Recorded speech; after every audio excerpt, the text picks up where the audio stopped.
What's up, Shred Sexies? Welcome back. Death to the Fingers. I got working on music on Tuesday. I was making some serious headway.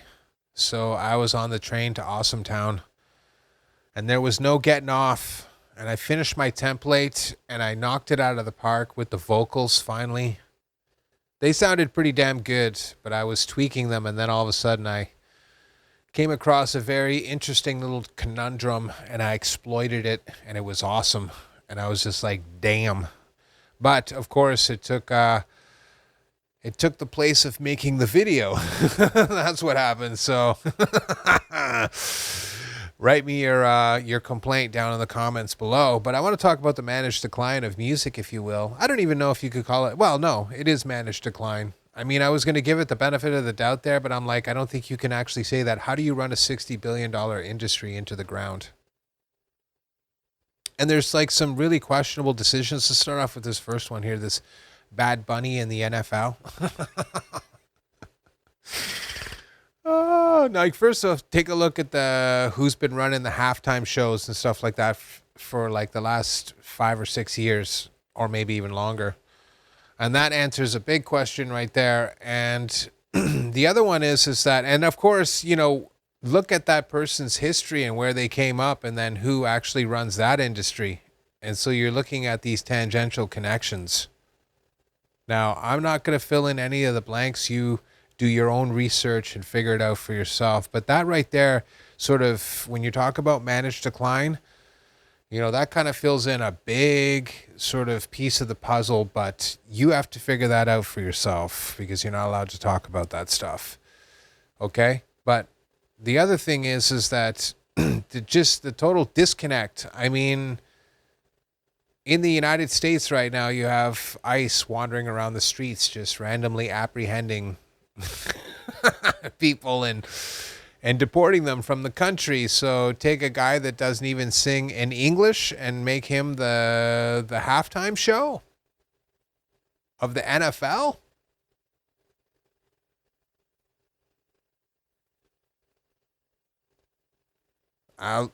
Okay. Yeah. Right. What? Okay. I don't get it. I mean, I do get it. That's just it. It is to alienate. Like, listen, in a lot of ways, managed decline is about hiding the sort of inviolability of something. Like, it's just not, you can't keep going the way you are. So you have to find a way to get off. You know what I mean? And just detonate the old, you know, demolish it and then build on top of the rubble. That's usually the modus operandi of these companies. They just kind of make a catastrophic PR mistake or something like that, or, you know, they change the recipe, whatever. There's that classic one from Coca-Cola where they tried to change the Coca-Cola Classic formula to the new Coke formula, and everybody rejected it so brutally that they actually had to go back to the old formula. And then I think they eventually released both of them. So who knows? And then people forgot, so they just whittled it down to the one again. Ah, wow. But you get the idea there, you know what I mean? So it's like they're trying to spur that on. And honestly, it's the NFL one is just goes to show you how powerful the idea of bread and circuses is, right? Like, I stopped watching sports altogether when they started kneeling for the national anthem. Now, you can have your own opinion about it, but I'm just like, I don't want to support that. I think it's disrespectful to the people that gave their lives to defend our country and build the freedom and the infrastructure that we so graciously are allowed to live under. There are places in the world where it's really awful to live, and you don't have any of the freedoms that we have. And we're kind of letting that slip away, unfortunately. Granted, but for most of my life, I was lucky enough to enjoy those privileges. You know, and it is a privilege because it's secured with the blood of our brothers. So when you're kneeling for the national anthem, you might have whatever, an ideological sort of axe to grind with the state, if you will, but that's not the way to do it. You don't divide the nation by disrespecting the sacrifice of people from the great wars and everything else like that. And that's really what you're standing for, is the enormous sacrifice of the hundreds, if not millions of people, you know what I mean? Obviously, throughout history of the nation that have sacrificed and toiled to take it from, the raw wilderness when they showed up in the, in the longships, and then, hacked out civilization, I guess you could say. And now we live in this, whatever, comfortable and, dysfunctional world, I guess you could say. So I was just like, nope. So I don't get the NFL thing. And once I don't know if they probably still do it, because there's always going to be some idiot that, can't let it go. And so he just keeps doing it because that's their thing. But then for the last 4 or 5 years, them just basically focusing in on a style of music that most of the people that watch the NFL just aren't interested in. You know what I mean? I don't think the NFL actually even appeals to most of the younger generations. It's all old people. That's our thing, watching sports and whatnot. And then you just see that people are so, devoted to the team and stuff, even if they disrespect them by doing a whole myriad of things with respect to social engineering. And then they just keep, showing up and buying the tickets and watching the games on TV. I don't, getting ESPN and whatever.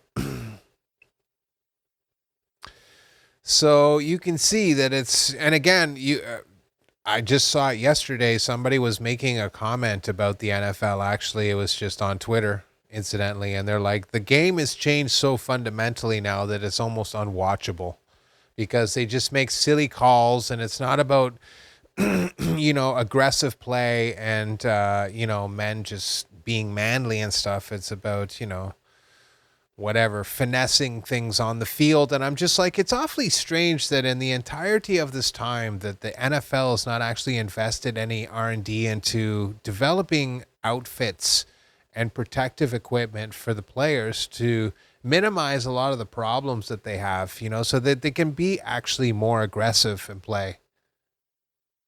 You know what I mean? Like these sports teams in college and whatnot that train these sort of like, whatever high school level students into the pro athletes they become. They have the kind of money to be able to do stuff like that. And then you could let them just go nuts. Right? Like, why aren't we doing that? Doesn't that sound cooler?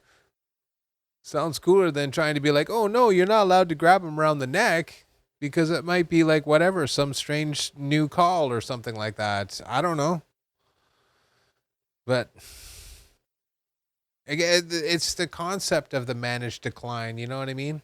Like, I just don't think that the NFL and its current iteration is viable financially anymore because the costs of everything is just skyrocketed.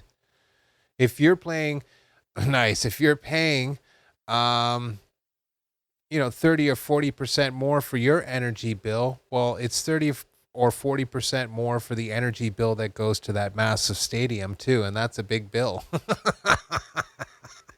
Now, listen, sure that they're getting handouts from the state and stuff like that to offset the cost, no doubt, but it all comes from somewhere, right? I mean, I don't know who we owe trillions of dollars to and all of this global debt. That's the mysterious sort of, the mystery of mysteries, right? Who was Jack the Ripper is number 2. And number 1 is who do we owe all these trillions of dollars to in sort of like national debt?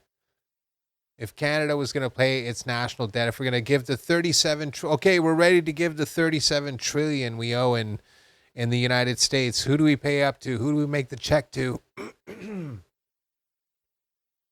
Does anybody know? That's the whole problem, right? Like, that's what I mean is like a lot of these systems, the NFL, music and stuff like that, it's all related to these more central systems like money and whatnot, and then you start looking into the money system, and you're just like, oh, we got problems, kid. So there's that kind of situation. And the Bad Bunny thing doesn't make any sense, and their PR is basically in the gutter, along with basically every other sports team. Nobody even talks about the professional soccer stuff anymore. I don't even know if that's still functioning in the United States. Um, I haven't really heard anything from the NHL, so that just goes to show you that it's popular wherever it's popular, but it seems to be waning. Basketball's got a negative image, mostly because again, the players are just doing ridiculous things that just annoy the fans. The WNBA, the Women's Basketball League, is just laughable. It's so pathetic that one of their head players has to go on Victoria's Secret to be relevant. See, that's the weirdest thing, right? They're like, I want you to recognize me as a really skilled basketball player, but at the same time are like desperate, foaming at the mouth to do like a video spread or photo spread for Victoria's Secret. You know what I mean? Because it was all over the internet, and I just thought that was just so strange. And then of course there's the objectification stuff. They're like, oh yeah, well you see a pretty face and you don't see uh, this awesome basketball player. That's debatable, but at the same time, you put yourself out there in lingerie, and the only thing that you really have to offer is supposedly this pretty face. Like, what else is this picture supposed to suggest? You're not even holding a basketball. You're just standing there in your lingerie. So it's like, take me now, you savage love god, right? So help me figure this apparently coded language, because my Enigma machine is broken. So, it's just bizarre to me that we have to consistently go through this. It's funny too. It's like, that Disney was like, we're gonna do the Tron movie thing, and the angle here is just like, I didn't even know this. It was bring Nine Inch Nails out of retirement to make another album, do the soundtrack, sort of like reminiscent of the Tron Legacy stuff where they had Daft Punk do it, which honestly, that's a great soundtrack. And Daft Punk is a great band, or whatever duo of really creative dudes. And it's not even a bad movie. Now, I didn't watch the Aries one. It's getting absolutely wrecked. But the thing that's funny is that even the soundtrack itself is just moderately underwhelming, It's like the brand Nine Inch Nails doesn't even mean anything anymore. That used to represent something back in my day, an edginess. Of course, just go watch their Woodstock 1999 performance. It's pretty intense. I could see why that they were making waves and stuff, because visually they were taking it to an extreme place. But that's just it. The spoils of war from success and commercialism and whatnot is essentially wiped out that creative spirit. You know what I mean? Like, Trent Reznor's a businessman now. It's like when you're an athlete and you transition to become the coach or whatever. You know what I mean? Some other capacity, the president of a team. That's you're like in a completely different role now, and so you think differently, and so it'd be very difficult to go back. Not only has the game changed, so to speak, and so you have to keep up with the game all the time in order to stay sharp, but your heart has to be into the creative aspect. You know what I mean? If all of a sudden you're a musician and you find yourself being more interested in baubles or going shopping or a car or a house or some other thing like that. It's the same thing too if you're a recording guy and all of a sudden you spend more time looking at plugins or analog hardware and whatnot instead of just mixing music, making music, figuring out what your next project is, getting excited to make it and whatnot. I'm thinking seriously about doing Somnium Sequentia too, since looks like I'm going to be incapacitated for a little bit longer, but You know what I mean? There is no stop. I'll just make a cool sort of synthesizer album now that I have all these new skills. And I saw that they came out with Omnisphere 3. Kid, it's badass. It is very badass. So I am all over that. And I really want to sort of do like a dark sort of electronic album. I don't know why. I just want to do something dark and mellow, and I don't know. I'm working on it. But you see what I'm saying? In my blood, even if I had millions of dollars, it just means that I could concentrate on music more. I don't want to be, the president of a record company and stuff like that. I don't, and that was just it. Like somebody was asking me, they're like, if you became famous as a mixer and stuff, would you just want to mix people's music and just be like, hang up the music thing and just mix other people's music? I don't think so. Like I thought about it a while ago. I was like, if I was going to do that, I'd be like the kind of guy that'd be like, I'd have to go there and sit there and write the album with you and then mix it after. You know what I mean? I'd have to be involved with the creative process so that we could write an album together, and then I would go mix it. So act as like the fifth member of the band, sort of an outside perspective and opinion on what needs to be done and sort of moving forward, just to sort of try to get the best product ever, which is common, honestly, for the music industry and almost every industry, right? There's always a good idea to have. That's why you'll constantly see people say things like, oh, if you're mixing your music, you should get it mastered by someone else because it gets that effect. Somebody else that has a lot of knowledge and experience is going to recognize the mistakes that you're making and be able to either correct them or give you the heads up and be like, oh, tweak this a little bit here and then I can make it sound better in the mastering stage, right? So it's all sort of relative, but you get the idea there. It's just strange. The music industry used to be worth $60 billion and we just ran it into the ground. And I realized it's because of reasons like, look at Sabrina Carpenter. That's an actress, right? That sings. Same thing with Ariana Grande. A lot of these sort of singers and stuff like that, they start out as actresses in the whatever, like youth TV, I guess you could call it. But my thing is that it's not your chops, kid. Like you can sing, obviously. You're a great singer. But the musical output, it's just not there. And that's the other thing. Look at the total collapse of diversity in terms of the music scene itself. We used to go from like the Talking Heads all the way up into like, Midnight Oil. And everything in between with metal and dance music and everything else. It's just, where's that today? That's what I mean. Like this managed decline kind of situation. I feel like they've purposely collapsed a lot of these industries, movies. Like there's no way you could fuck up a movie. Not after so many blockbusters and all of that accumulated wisdom and knowledge and whatnot from the 80s and 90s and early 2000s.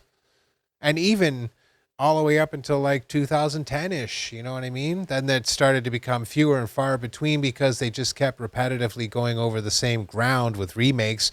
This Amadeus remake where they swap out Wolfgang Amadeus Mozart for a Chinese dude. Just like, bro, what are you doing, man? Like, not to mention that movie alone, which I watched like 6 months ago. It's awesome. Won like 9 Oscars.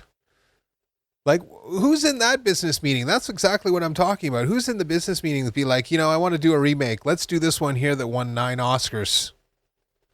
Because, we'll measure up in 2025 and we'll race swap the the famous European I can't even get it out. The famous European composer. Oh boy, why would you do that? I mean, I don't care about the diversity and all the rest of that stuff, but I just like, why would you do that? It's that's so nonsensical. It makes no. It's just my brain is melting down with the imbalance of logical output there. That makes absolutely no sense, and that's what I mean. Like it's the same thing with the movie situation across the board. It's not just this one. That's just the canary in the coal mine, right? And that's like what canary number 1700. Like we were talking about this stuff back when Snow White tanked. Also Disney. This one isn't by Disney. It's by somebody else, and it's probably just gonna get forgotten in like 2 seconds. Whatever. Um, but yeah, no, I'm still thinking about it, and I wasn't actually going to talk about it, but it was just so absurd when I saw it this morning. I'm just like, why? I saw another one too. At first, I'm kind of kicking myself because it was about some historical figure in England, and they was again from like the 1200s. Some black dude or whatever playing him in the historical docudrama or whatever it is. And I'm just like, that's dumb, man. I'm sorry. That's just dumb,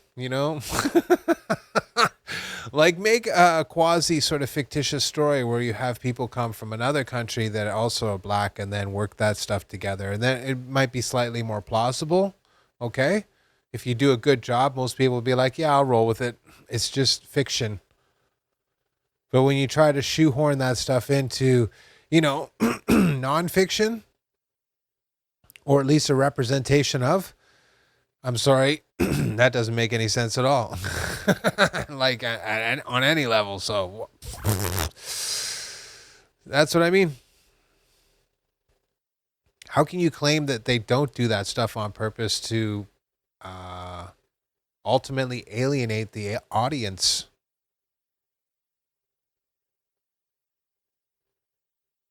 And just be like, we want you to hate movies so you don't watch movies anymore. Because movies gave you an opportunity to not concentrate on what we want you to concentrate on, which is digital ID or climate change or, diversity is our strength. You ever notice that? Women did this all the time until they blew themselves up. But they hate it. They hate it. Like I watched this entire 4-minute video once about 6 years ago about women just going absolutely nuts. And these are like 5-10 second clips, 4 minutes of that, of women talking in interviews and stuff about their boyfriends playing video games and how much they hate it. Because it takes the attention away from them. The guys get into the video game and they're just like, buzz off. I just want some alone time, which is typical guy stuff, right? But the in their mind, them not being the center of attention is, that's a grievous situation. So it's the same idea here. When Big Daddy government's not the center of attention, to drive home the social engineering, and what else can you call it at this point? You can see the propaganda, as I've mentioned, all throughout every aspect of media, from the internet to music to movies to literature. It's just relentless and has been for a long time. And then, of course, you have the general degradation and collapse overall. And you can see it in the same way. Diversity died in terms of, the plethora of different types of music that was available to listen to that was considered, popular. And you saw the exact same situation happen in movies. We don't even make new movies anymore. It's just remakes. And the exact same thing happened in novels. Now there's like this tiny little sliver of voices that get published. And if you really want to read good books, you actually have to go to all the self-published stuff. That's crazy, man. Right? The published stuff that's supposed to be like, this is the legit writers, is like the trashy sort of 50 Shades of Grey stuff, you know, glory horror. I'm gonna try to get this glory hole, you know, milking of a centaur or a minotaur or something. Like, this is not a joke. This is serious stuff. I mean, this is what actually the people are buying and reading. It's like one of the most popular books out there. Yeah, it's crazy. I'm falling in love with this stuff, you know, like basically bestiality with a D&D slant. That's what chicks are into right now. I'm just like, what? Okay, but my point being is like, in my day, I subscribe to a few channels on Twitter where they show old books, and hilariously, I saw a whole bunch of authors I love, like Brian Lumley. I'm gonna track down some of his books. I forgot all about it. There was one called The Vang. I can't remember who did that. It's excellent, about aliens, basically, you know, trying to take over Earth. It's a fantastic book. Robert R. McCarman with Swan Song and stuff. Like, all these great books and stuff like that just kind of pop up with the old covers and great artwork and stuff like that. Sometimes they have like the really exclusive hardcovers and whatnot with the dust jackets. It's really cool. But that's my point, you know what I mean? Like, we used to have like this huge spread of authors, and I'm talking more about horror and fantasy because that's what I read more of. But of course, you had like all the genres. You had spy novels and horror novels and romance novels and fantasy novels, and they were all top quality. And they're in just each one of those genres. There's a huge difference, right, between, you know, the Robert Ludlums and the, you know, the, what's that, Jack Ryan or whatever that guy's name is, Hunt for Red October. I keep wanting to say Ridley Scott, but I know he's the director. It's not the writer. So I apologize. I can't remember, you know, brain fog. But that's just it. You see what I mean? Now we're down to like, you know, whatever, bestiality instead of cool stories that explore the sort of outer fringes of the human imagination and whatnot. That's our imagination, is like this, you know, porn fixation sort of tied together with, you know, fantasy. I don't know what's going on. I guess it's with the furries. That must be what it is, if you know what I'm talking about there. Yeah, this video is just going totally off the rails, whatever. I could redo it, but I'm not going to. I'm just going to leave it as a total train wreck here. It's not just about the managed decline. Like, I mean, it's kind of obvious we're going through a managed decline. There's no reason why any of this stuff needs to happen, right? There's no reason why we need to make hundreds of remakes instead of just making new movies. And some of them are going to flop, but some of them are going to be successful. And if you build up a head of steam and you learn from your successes and minimize your sort of like weaknesses, I guess, you'll be more successful more of the time. And then we'll be back to where we were before.